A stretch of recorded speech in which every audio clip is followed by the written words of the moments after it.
வாங்க அப்படியே நம்ம நெல்லிக்காய் கொஞ்சம் அறுவடை பண்ணிக்கலாம். இன்றைக்கி மாடித்தோட்ட அறுவடையில் நமக்கு கிடச்சிருக்கிறது பார்த்திங்கன்னா சிறுநெல்லிக்காய்ங்க. சின்ன க்ரோ பேக் வச்சு க்ரோ பேக்கில் வளர்ந்து இப்போ நல்லா நமக்கு அறுவடை கொடுத்துருக்குதுங்க. ஃப்ரெண்ட்ஸ் இல்லை இருக்கணும். இன்றைக்கி நம்ம வீடியோ என்ன பார்க்குறோம் கேட்டிங்கன்னா, நம்ம மாடித்தோட்டத்தில் வளர்ந்து தற்போது அறுவடை கொடுத்து கொண்டு இருக்கக்கூடிய சிறுநெல்லிக்காய் பற்றி தான் பார்க்க போகிறேங்க. இந்த செடி பார்த்திங்க அப்படின்னா கிட்டத்தட்ட ஒரு 3 வயசு ஆகி போச்சுங்க. இந்த செடிக்கு சின்ன செடியாக தான் நடவு பண்ணதுங்க. அதுவும் பார்த்திங்க அப்படின்னா க்ரோ பேக் சைஸ் பார்த்திங்க அப்படின்னா 1.5க்கு 1.5 க்ரோ பேக் சைஸுங்க. இது பார்த்திங்கன்னா க்ரோ பேக் நல்லா பெரிய க்ரோ பேக்காக இருக்குங்க.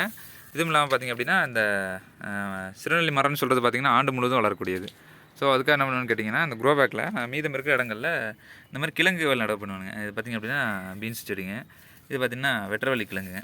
இது பார்த்திங்க அப்படின்னா கீழ்கிழங்கு நம்ம எடுக்கிறது கொஞ்சம் சிரமம் தான். ஆனால் கொஞ்சம் இடம் இருக்குது இல்லைங்களா, அந்த இடத்துலலாம் வளர்ந்து இப்போ வெட்டரவள்ளி கிழங்கு நிறைய பெருசாக வளர்ந்து நல்லா காய்களும் கொடுத்துட்ருக்காங்க. அங்கே பார்த்திங்கன்னா தெரியும், வெட்டரவள்ளி கிழங்கு காய்ச்சிட்ருக்காங்க. இந்த மாதிரி பார்த்திங்க அப்படின்னா ஊடு பயிராக நான் இதில் வேறு செடிகள் நான் இதை நடவு பண்ணிடுவேன். ஏன்னா க்ரோ பேக் சைஸ் உங்களுக்கு பெரிய சைஸ் இல்லைங்களா, 1.5க்கு 1.5 சைஸ்னு சொல்கிறதெல்லாம் பண்ணுறானுங்க. வேறு ஒன்றும் இல்லைங்க. இது பார்த்திங்க அப்படின்னா க்ரோ பேக்கில் பார்த்திங்கன்னா இப்போ இதிலிருந்து கிட்டத்தட்ட ஒரு 3 இன்ச்சு பக்கம் பார்த்திங்கன்னா உங்களுக்கு நான் தென்னை மட்டை இருக்கு இல்லைங்களா, அந்த தென்னை மட்டை போட்டிருப்பேன். தென்னை மட்டை நல்லா தண்ணியில் ஊற வச்சுங்க, ஒரு நாள் ஊற வச்சு வெயிலில் காய வச்சுட்டு எடுத்து போட்டுருவானுங்க. இதுக்கப்புறம் பார்த்திங்கன்னா இதுலேருந்து இது வரைக்கும் பார்த்திங்கன்னா இழுத்தலை குப்பைகள் இருக்குது இல்லைங்களா, மாடி தோட்டத்தை கூட்டி எடுக்கிற குப்பைகள் பார்த்திங்க அப்படின்னா அது ஒரு 1/2 அடிக்கு போட்டுருவாங்க. மீதம் இருக்கிற 1/2 அடிக்கு பார்த்திங்க அப்படின்னா மண்புழு உரம், செம்மண் கலவை, காய்ந்த இலைத்தலை குப்பைகள் இருக்குது இல்லைங்களா, அப்புறம் இந்த கிச்சன் வேஸ்ட் கம்போஸ்ட் என்ன கிடைக்குதோ அதை எடுத்து நான் அதை போட்டு ஃபுல்லாக ஒரு க்ரோ பேக் ஃபில் பண்ணிவிடுவேங்க. பார்த்திங்க அப்படின்னா கீழேருந்து ஒரு 2 இன்ச்சு கேப் இருக்கணுங்க. ஏன்னு கேட்டிங்க அப்படின்னா அப்படி தான் உங்களுக்கு தண்ணி விடும்பொழுது தண்ணி நிற்கணும் இல்லைங்களா, ஸோ அதுக்காக 2 இன்ச்சு கேப் விட்டுருவேன். அப்புறம் அடுத்து பார்த்திங்க அப்படின்னா சீசன் வரும்போது சீசன் காய்கறிலையும் அந்த க்ரோ பேக்கில் ஊடு வேறு நான் போட்டு எடுத்துருவானுங்க. செடிகள் நல்லா வளருங்க. இந்த அளவுக்கு பார்த்திங்க அப்படின்னா மண்களை நல்லா உங்களுக்கு அடியுரம் நல்லா கொடுத்ததுனால செடிகள் நல்லா வளரும். தேவை ஏற்படும் போது செடிகளில் இலைகள் மஞ்சள் இருந்தது அப்படின்னா கொஞ்சம் லிக்விட் ஃபெர்டிலைசராக கொடுப்பானுங்க. அப்படி வளர்த்த செடிகள் தாங்க இது. கிட்டத்தட்ட இந்த சிறுநெல்லி செடி வளர்க்கும்போது பார்த்திங்க அப்படின்னா சின்னதாக ஒரு ரைஸ் பேக்கில் தான் வச்சுருந்தானுங்க. ஒரு 25 கிலோ ரைஸ் பேக் இருக்குங்களா, அந்த பேக்கில் தான் வச்சு வளர்த்துருந்தானுங்க. செடி கிட்டத்தட்ட ஒரு 4-5 அடி உயரம் வளர்ந்ததுக்கப்புறம் என்னாச்சுன்னு கேட்டிங்கன்னா உங்களுக்கு வளர்ச்சி கொஞ்சம் குடுறமாக இருந்ததுங்க. அதுக்காக நான் என்னன்னு கேட்டிங்கன்னா 18x18 சைஸ், அதாவது 1.5க்கு 1.5 அடி அளவில் க்ரோ பேக் தயார் பண்ணேன். க்ரோ பேக்கில் பார்த்திங்க அப்படின்னா மண்கலவையை சொல்லியிருந்தாங்கன்னா அதேமாதிரி மண்கலவை போட்டுங்க. வச்சதுக்கப்புறம் தான் பார்த்திங்க அப்படின்னா கொஞ்சம் செடிகளோட வளர்ச்சி கொஞ்சம் நல்லா அபரிவிதமாக வளர்ந்ததுங்க. பெரிய செடிகளாக வளர்ந்தது.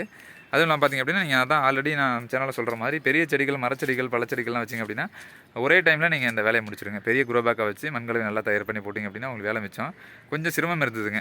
க்ரோ பேக் சேஞ்ச் பண்ணி பார்த்திங்க அப்படின்னா செடிகள் ஒரு 5 அடி 6 அடி உயரம் வளர்ந்ததுக்கப்புறம் நம்ம அதை வேர்கள் டிஸ்டர்ப் பண்ணி அதை எடுத்து வேறு ஒரு க்ரோ பேக்கில் வச்சு வளர்க்கும்போது செடிகளுடைய கொஞ்சம் வளர்ச்சி கொஞ்சம் பேக் ஆகும்.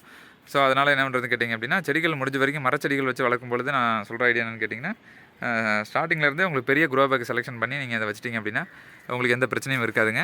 செடிகள் நல்லா வளர்ந்துருக்கு, டிஸ்டர்ப் பண்ண தேவையில்லைங்க. இது பார்த்திங்க அப்படின்னா போன வருஷமே நமக்கு அறுவடை கொடுக்க வேண்டியது ஒரு 4-5 காய்கள் தான் கொடுத்துருந்தது. காரணம் என்னன்னு கேட்டிங்க அப்படின்னா நான் சின்ன செடியாக இருக்கும்பொழுது ஒரு 5 அடி உரம் வளர்ந்ததுக்கு க்ரோ பேக் சேஞ்ச் பண்ணேன் இல்லைங்களா, அதில் மொத்தமாக அந்த க்ரோ பேக் பண்ணும்பொழுது அந்த சின்ன க்ரோ பேக்கில் வேர்கள் அதிகமாக இருந்தது. ஸோ அதை பிடுங்கி நான் வேறு இடத்துல வைக்கும்போது வேர்கள் கொஞ்சம் டிஸ்டர்ப் ஆனது. ஸோ அதனால தான் எங்களுக்கு கொஞ்சம் டைம் ஆனதுங்க. இது வளர்ந்து காய்கள் எடுக்கிறது 3 வருஷம் ஆகி போச்சுங்க. இப்போ தான் இந்த வருஷம் தான் நல்லா அறுவடை கொடுத்துருக்கு. ஸோ அந்த தவிர யாரும் பண்ண வேணாங்க.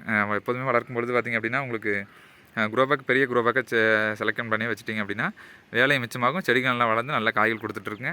ஒன்றும் இல்லைங்க. பார்த்திங்க அப்படின்னா ஒரு மொத்தமாக ஒரு 50-60 கிலோ தான் இருக்குங்க இந்த க்ரோ பேக்கோட மொத்த வெயிட்டும். ஈஸியாக நம்ம அதை ஹேண்ட்லிங் பண்ணிடலாம், செடிகளை எடுத்துடலாம், எங்கே வேணாலும் மூவ் பண்ணியே வச்சுக்கலாங்க. அதுக்கு நம்ம ஐடியா கொடுத்துருக்கோம் நம்ம சேனலில் க்ரோ பேக் எப்படி மூவ் பண்ணுறதுன்னு சொல்லிட்டு. சேனல் லிங்க் கூட டிஸ்கிரிப்ஷன் பாக்ஸ் எடுத்தால் அதையும் பார்த்துக்குங்க. இந்த அளவுக்கு ஒரு மரச்செடி வளர்க்கும்பொழுது இந்த அளவுக்கு நான் இந்த பிரச்சனைகளை சமாளிச்சேனுங்க. பார்த்திங்கன்னா ஒரு 3 வருடம் ஆகிட்டு இருக்குதுங்க. அதுவும் நான் பார்த்திங்கன்னா இந்த மரம் வந்து பார்த்திங்கன்னா சீசனுக்கு தான் காய்க்குது இல்லைங்களா, சீசன் இல்லாத டைமில் என்ன பண்ணுன்னு கேட்டிங்கன்னா இது வந்து நான் செடிகளை படர விட்டுருவேன். சொல்லியிருந்தேன் இல்லைங்களா, அந்த கிழங்கு வெட்டரவள்ளி கிழங்கு போட்டு பாருங்கள், வெட்டரவள்ளி கிழங்கு காய்ச்சிருக்கு தெரியுதுங்களா. ஸோ அங்கே ஒன்று, அங்கே அதுக்கு மேலே நிறைய காய்ச்சிருக்குதுங்க, ஒரு 4-5 வெட்டரவள்ளி கிழங்கு காய்ச்சிருக்குதுங்க. இதில் என்ன பண்ணு கேட்டிங்கன்னா இப்போ இந்த சீசன் முடிய போகுதுங்க. இப்போ அறுவடை பண்ணோம் அப்படின்னா சீசன் முடிஞ்சுது.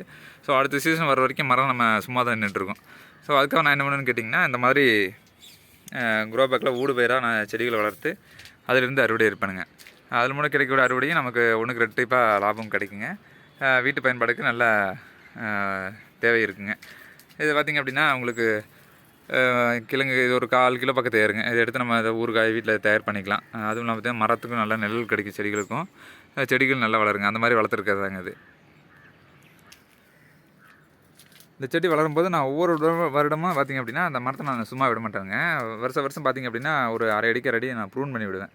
ஸோ ப்ரூன் பண்ணி விடும்போது என்னன்னு கேட்டிங்க அப்படின்னா கிளைகள் நிறைய வருங்க. பாருங்கள், வெட்டரவள்ளி கிழங்கு நிறைய காய்ச்சிருக்கு தெரியுதுங்களா பாருங்கள். அந்த மாதிரி படரக்கூடிய காய்கறிகள் இருக்குங்களா.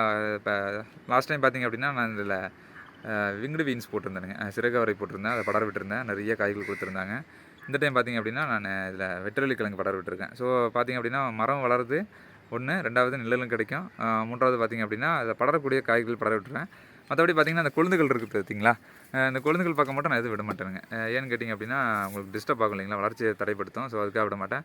மற்றபடி இந்த மரங்களில் சின்ன சின்ன இந்த ஸ்பேஸ் இருக்குது இல்லைங்களா, அந்த கேப்பில் வந்து நான் இந்த மாதிரி செடிகளை படர விடுவேன். இந்த இங்கே வளர்ந்துருக்குது பார்த்தீங்களா, இதே மாதிரி விங்கடி பீன்ஸ் தான் வளர்ந்துருக்குதுங்க. சென்ற விடம் வளர்த்துற காய்கறிகள் தான், அது கிழங்குகள் மூலமாக வந்து இப்போ அதுவும் வளர்ந்துருக்குதுங்க. இப்போ அறுவடை முடிஞ்சு தான் மரம் சும்மா இருக்கிறதுக்கு பதிலாக இப்போ இது நல்ல பயன்பாடாக இருக்குங்க. அந்த மாதிரி தான் நான் இப்போ மாடித்தோட்டத்தில் இந்த நெல்லி மரத்தை வளர்த்திட்டு இருக்கேனுங்க. மல்டி பர்பஸாகவும் பயன்படுத்திகிட்டு இருக்குங்க. மாடித்தோட்டத்தில் நல்ல பயன்பாடாகவும் இருக்குங்க. அது மண்கலவை எல்லாம் சொல்லிட்டேன் இல்லைங்களா, மண்கலவை க்ரோ பேக் சைஸ் எல்லாம் சொல்லிட்டேன். பார்த்திங்க அப்படின்னா நல்லா செடிகள் நல்லா வளருது, நல்ல பெரிய செடிகளாகவும் இருக்குதுங்க. இப்போ இந்த வருஷம் சீசன் முடிஞ்சதுக்கப்புறம் பார்த்திங்கன்னா மேலே கொஞ்சம் ப்ரூன் பண்ணி விடுவாங்க. ப்ரூன் பண்ணி விட்டோம் அப்படின்னா கிளைகள் கொஞ்சம் அதிகமாக வரும்பொழுது உங்களுக்கு வந்து காய்கள் கொஞ்சம் நிறைய காய்கள் எடுத்துக்கலாம். ஸோ அந்த மாதிரி மல்டி பர்பஸாக இதை பயன்படுத்திருக்கேன். Thank you friends. இந்த வீடியோ பிடிச்சிருந்தா லைக் பண்ணுங்கள், ஷேர் பண்ணுங்கள், கமெண்ட் பண்ணுங்கள், மறக்காம சேனலை சப்ஸ்கிரைப் பண்ணுங்கள். நன்றி, வணக்கம். Save agriculture.